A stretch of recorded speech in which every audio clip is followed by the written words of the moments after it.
Hello students welcome to my SM institute YouTube channel. तो आज मैं तुम्हारे कारण BA first semester VSC important question paper लै आई। ठीक है, तुम्हारे फाइनल एग्जाम क्वेश्चन है एबार। तुम्हारे इतने प्रथम क्वेश्चन दिसे environmental pollution. What is environmental pollution, explain its types. परिवेश प्रदूषण की यार धरणসমূह व्याख्या करा। ठीक है, तो तुम्हारे जो एतियालके मोर चैनल सबसक्राइब कर ना तुम्हारे अनुग्रह कर कैसे तुम्हारे सबसक्राइब कर लबा और भिडिओ लाइक कर दिबा। ठीक है, तो आमाक इयाते उत्तर दिसे environmental pollution means contamination of air water and land by harmful substance. The main types are air pollution, water pollution, soil pollution and noise pollution.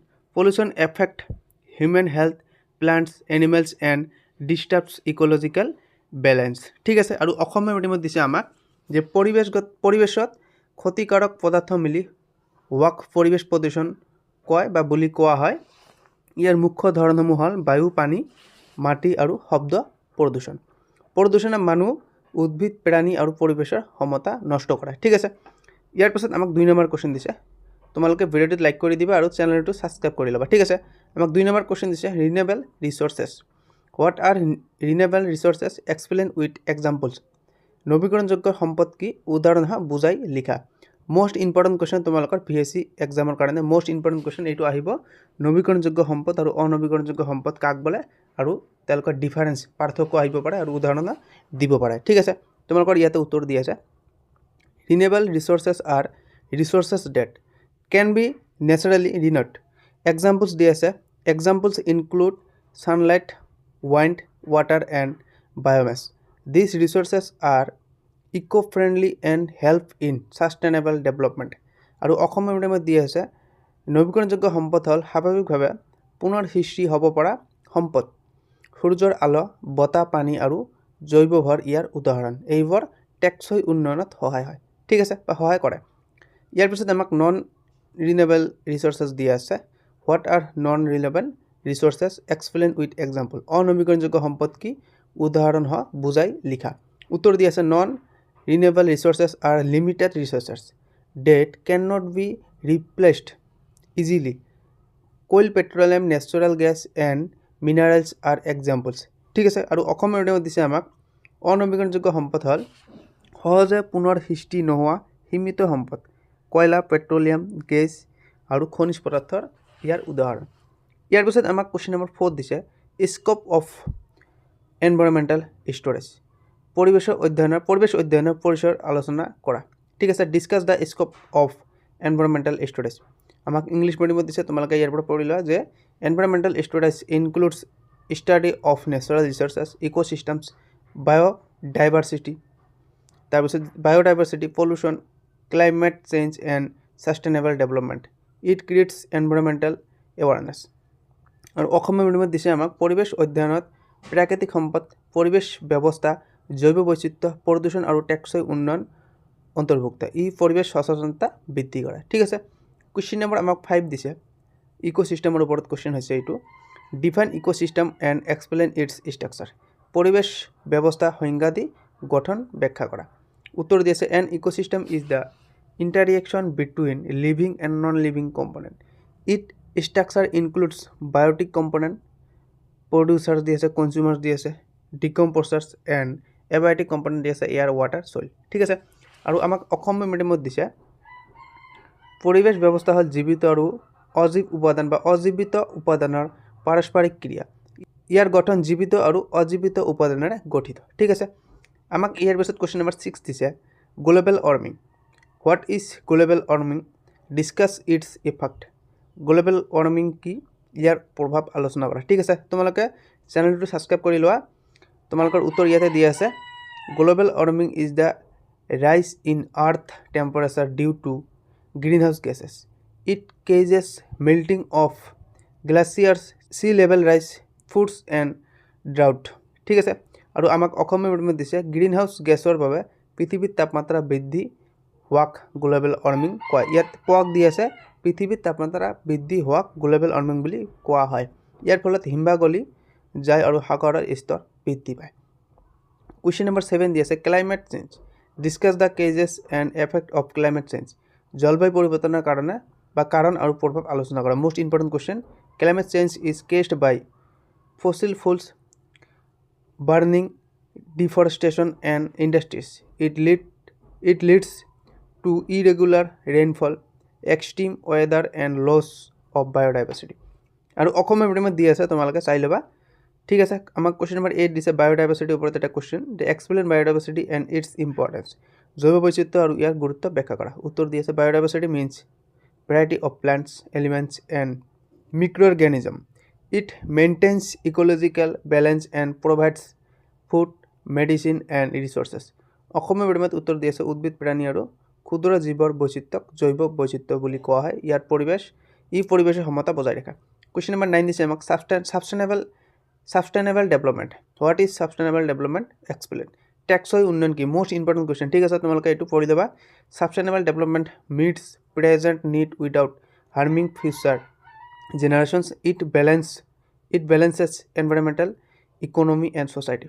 অসমীয়া মিডিয়ামত উত্তৰ দি আছে পঢ়ি ল'বা আমাক কোৱেশ্চন নম্বৰ 10 দিছে ট্ৰেজেডি অফ কমন্সৰ ওপৰত এটা কোৱেশ্চন আছে explain tragedy of commons with example tragedy of commons উদাহৰণসহ বুজাই লিখা বা বুজাই দিয়া উত্তৰ দি আছে তোমালোকে চাই ল'বা এইটো কোৱেশ্চন নম্বৰ আমাক 11 দিছে ecological pyramid explain types of ecological pyramid পৰিৱেশগত পিৰামিডৰ ধৰণ বুজাই লিখা ঠিক আছে উত্তৰটো হৈছে আমাৰ ইংলিছ মিডিয়ামত দি আছে there are 3 types pyramid of numbers biomass and energy they show distribution of organism and energy flow Asomiya মিডিয়ামত দি আছে ঠিক আছে এইটো তোমালোকে চাই লোৱা ইয়াৰ পিছত মই তোমালোকক 1 মাৰ্ক আৰু 2 মাৰ্কৰ কোৱেশ্চনবোৰ আলোচনা কৰাই দিম আমাক প্ৰথম কোৱেশ্চন দিছে from which year 5th June has been celebrated as World Environment Day 5 June কিমান চনৰ পৰা বিশ্ব পৰিৱেশ দিৱস হিচাপে পালন কৰা হয় ঠিক আছে তো ইয়াত আমাৰ উত্তৰ দি আছে 1973 ঠিক আছে বহুত মিডিয়ামৰ কাৰণে দি আছে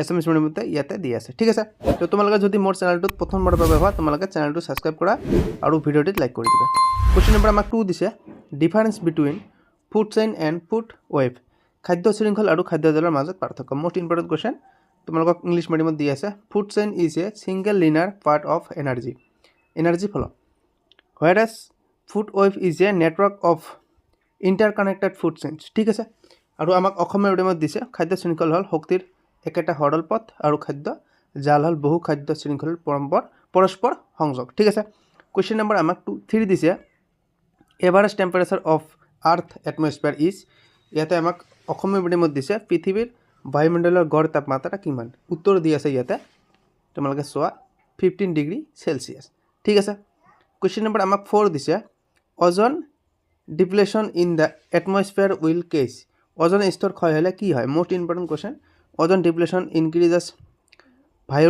আল্ট্ৰাভায়োলেন্ট radiation causing skin cancer and health problems আমাক অসমীয়া মিডিয়ামত দি আছে ওজন স্তৰ ক্ষয় হলে অতি বেঙুনী ৰশ্মি বৃদ্ধি পায় যাৰ ফলত চৰ্ম ৰোগ হয় ঠিক আছে কোৱেশ্চন নম্বৰ আমাক 5 দিছে WCED introducts sustainable development in which year WCED এ টেকসই উন্নয়নৰ ধাৰণা কিমান চনত দিলে বা কিমান চনত দিছিল আমাক ইয়াতে উত্তৰ দি আছে 1987 চনত ঠিক আছে তোমালোকে চাই লোৱা কোৱেশ্চন নম্বৰ আমাক 2 দিছে এতিয়া আমাক প্ৰথম কোৱেশ্চন দিছে question number 2 name green house gases and there importance green house gas আৰু ইয়াৰ গুৰুত্ব লিখা আমাক গ্ৰীন হাউস গেছ দি আছে তোমালোকে চাই লোৱা কাৰ্বন ডাই অক্সাইড দি আছে CH4 দি আছে ঠিক আছে মিথেন দি আছে আৰু বাকি তোমালোকে চাই লোৱা আৰু অসমীয়া মিডিয়ামত দিছে আমাক কাৰ্বন ডাই অক্সাইড CH4 আদি গ্ৰীনহাউস গেছ তাপ ধৰি ৰাখি পৃথিৱীক উষ্ম ৰাখে ঠিক আছে ইম্পৰ্টেন্স আমাৰ প্ৰয়োজনীয়তা হৈছে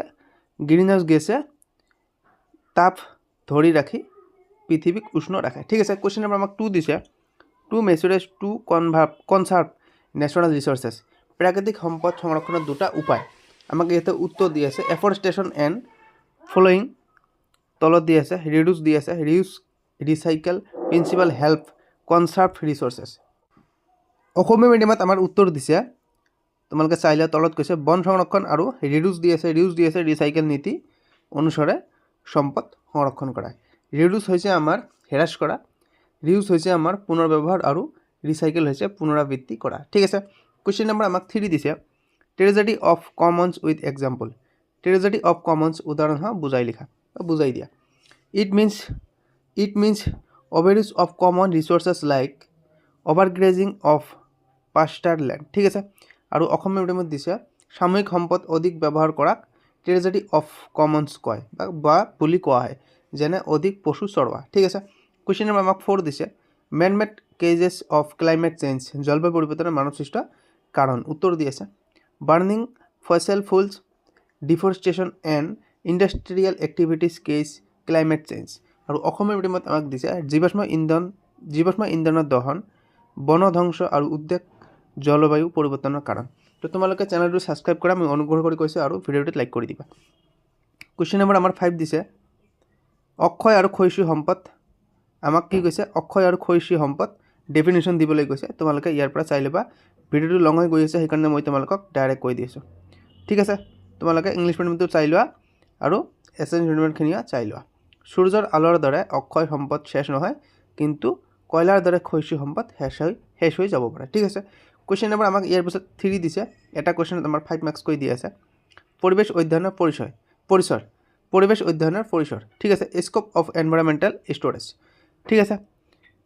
আমাক ইংলিছ মিডিয়ামত দিছে environmental studies include the study of natural resources, ecosystem, biodiversity and pollution. It also' deals with climate change and sustainable development.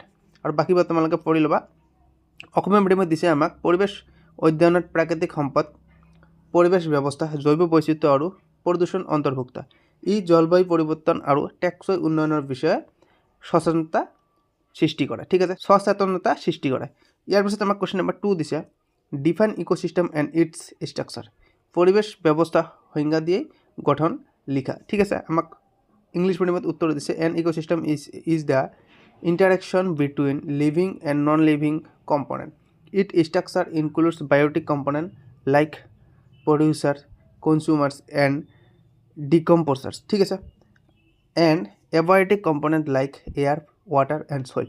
আমাক কুৱেশ্যন নম্বৰ আমাক এতিয়া এছএছ মিডিয়ামত দিছে পৰিৱেশ ব্যৱস্থা হ'ল জীৱিত আৰু অজীৱিত বা অজীৱ উপাদানৰ পাৰস্পৰিক ক্ৰিয়া, ইয়াৰ গঠনত উৎপাদক, উপভোক্তা, অৱক্ষয়কাৰী আৰু বায়ু, পানী, মাটি থাকে। কুৱেশ্যন নম্বৰ আমাক 3 দিছে global warming and its effect, global warming আৰু ইয়াৰ প্ৰভাৱ।